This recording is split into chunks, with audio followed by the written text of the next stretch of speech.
जहां हम अपने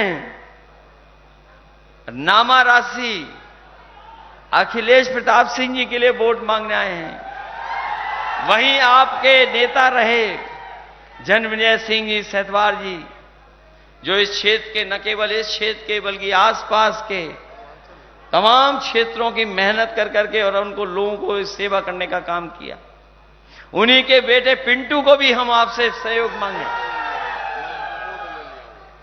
उनके लिए भी सहयोग मांगने में आया हूं। और मैं भरोसा दिलाता हूं कि इस क्षेत्र के लिए पहले भी समाजवादियों ने विकास किया था।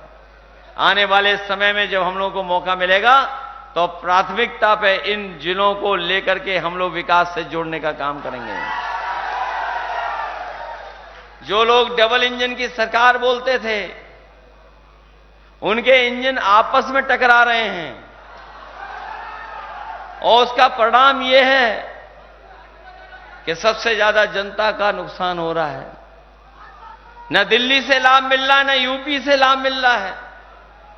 जो सुविधाएं दिल्ली वालों को देनी थी और यूपी वालों को देनी थी, आपके पड़ोस में रहकर भी मुख्यमंत्री जी को जो करना चाहिए था वो नहीं कर पा रहे हैं। और उसका परिणाम यह है कि सबसे ज्यादा संकट में अगर कोई है तो गरीब है। और न केवल गरीब के साथ भेदभाव हो रहा है, बल्कि कई मौकों पर हम लोगों ने देखा है जो हमारे अपने लोग हैं उनके साथ अन्याय भी बहुत हो रहा है।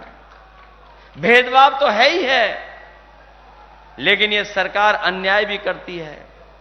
कई मौकों पर देखा कि यहां का आम आदमी खड़ा हो गया था अन्याय के खिलाफ, तब जाकर के सरकार को झुकना पड़ा था। इसलिए ये चुनाव संविधान बचाने का तो है ही है, साथ ही साथ हमें और आपके आने वाली पीढ़ी के भविष्य को बचाने का भी चुनाव है। इसलिए मदद करना, सहयोग करना, और जो माहौल बना है उससे भारतीय जनता पार्टी के लोग घबराए हुए हैं। वो सोचते हैं कि अब पूर्वांचल की धरती उन्हें हटाने जा रही है, उन्हें हमेशा हमेशा के लिए हटाना चाह रही है। ये आखिरी वक्त पर कुछ न कुछ मैनेजमेंट करेंगे। उस मैनेजमेंट के लिए आप सावधान रहोगे कि नहीं रहोगे? जो चुनाव हो चुके, जहां सरकार घबरा रही है, वहीं देखने को यह भी मिल रहा है कि लोगों को बूथ पे जाने के लिए रोक रहे हैं। हमारे देवरिया के साथी, पडरौना के साथी, कहीं ऐसा तो नहीं कि आप घबरा जाओगे? अगर ये रोकें तो पहुंच तो जाओगे बूथ पर, अपना वोट तो डालोगे। और आखिरी का जो मैनेजमेंट होता, जो ये आखिरी में मैनेजमेंट करते हैं, उससे सावधान रहोगे कि नहीं रहोगे? न केवल सावधान रहना है, अगर कोई मैनेजमेंट करने आए तो उसे पकड़ना भी है। पकड़ करके कुछ सवाल भी पूछ लेना उन लोगों से। उनसे सवाल पूछोगे कि नहीं पूछोगे? हालांकि हमने सुबह ही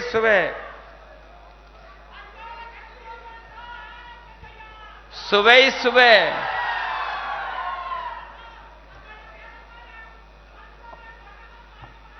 मुझे खुशी है कि हमारे बुजुर्ग साथी पूरी ईमानदारी से तैयार हैं इनको भगाने के लिए।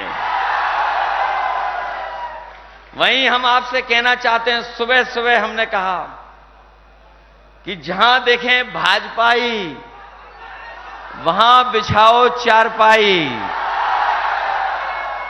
और इनसे सवाल पूछिएगा आप। जब ये भाजपाई आपके साथ आए, आपको मिल जाए मैनेजमेंट करते हुए कहीं गांव में, किसी कोने में, किसी गरीब के पास, तो उनसे पूछना कि भाजपा संविधान क्यों बदलना चाहती है। पहला सवाल उनसे यही पूछना कि भाजपा संविधान क्यों बदलना चाहती है, भाजपा आरक्षण क्यों खत्म करना चाहती है, भाजपा सामाजिक न्याय के लिए जातिगत जनगणना का विरोध क्यों करती है, भाजपा किसान विरोधी कानून बार बार क्यों लाती है, भाजपा ने किसानों को, कुचलने वालों को टिकट क्यों दिया है? भाजपा महिलाओं पर शर्मनाक अत्याचार करने वाले अपने पार्टी के लोगों को क्यों बचाती है? भाजपा पेपर लीक करा के युवाओं से नौकरी के अवसर क्यों छीन रही है?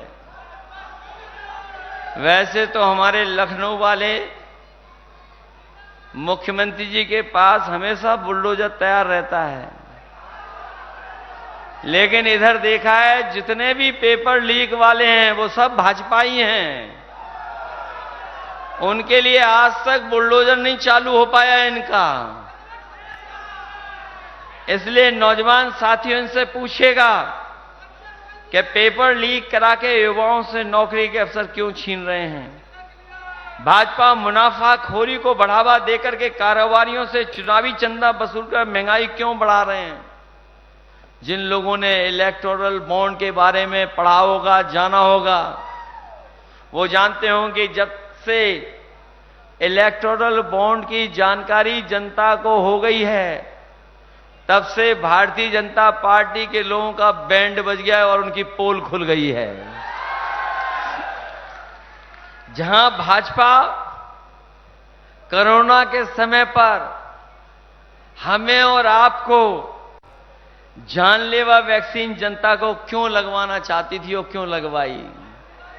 बताओ, ये सवाल पूछोगे आप उनसे कि नहीं पूछोगे?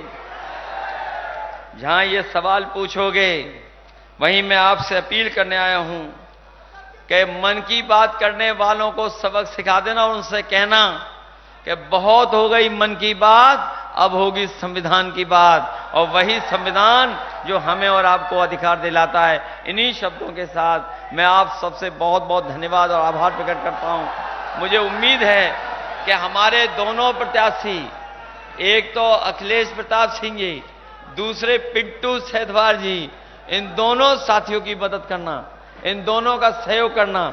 एक एक वोट पिंटू के लिए साइकिल पर और हमारे नामा राष्ट्रीय अखिलेश प्रताप जी के लिए पंजे को मत भूलना। साइकिल वालों याद रखोगे आप? साइकिल वालों को याद है कि कौन है प्रत्याशी? इसलिए दोनों प्रत्याशियों की मदद करना और सहयोग करना। मुझे पूरा भरोसा है कि जब परिणाम आएगा 4 जून को, तो न केवल आपके लोकसभा के सांसद जीतेंगे, बल्कि दिल्ली में भी एक नई सरकार होगी, जो उनके मंत्रिमंडल भी बदलेगा, मित्र मंडल भी बदलेंगे और मीडिया मंडल भी बदलने का काम होगा। आप सबका बहुत बहुत धन्यवाद। और मैं इसी के साथ जो आज बहुजन समाज पार्टी को छोड़ करके समाजवादी पार्टी में आए हैं, रामाशीष माथुर जी और अजय कुमार मधेसिया, उन दोनों का स्वागत करता हूं। वहीं इनके साथ और भी सहयोगी साथी आए हैं, बहुत सहयोगी साथियां हैं। हमें उम्मीद है कि बहुजन समाज के लोग भी हमारे साथ जुटेंगे। और मैं एक बात और कहूंगा अपने बहुजन समाज के लोगों से कि भारतीय जनता पार्टी ने और बीएसपी ने अंदर ही अंदर हाथ मिला रखा है। इसलिए संविधान बचाने के लिए हम अपने बहुजन समाज के लोगों से कहेंगे कि इंडिया गठबंधन की मदद करना, जिससे बाबा साहब का दिया हुआ संविधान हम लोग बचा सकें। संविधान बचेगा तो लोकतंत्र बचेगा, लोकतंत्र बचेगा तो हमारा देश बचेगा, और भाजपा हटेगी तो संविधान और लोकतंत्र दोनों बचेंगे। इन्हीं शब्दों के साथ आप सबका बहुत बहुत धन्यवाद और आभार प्रकट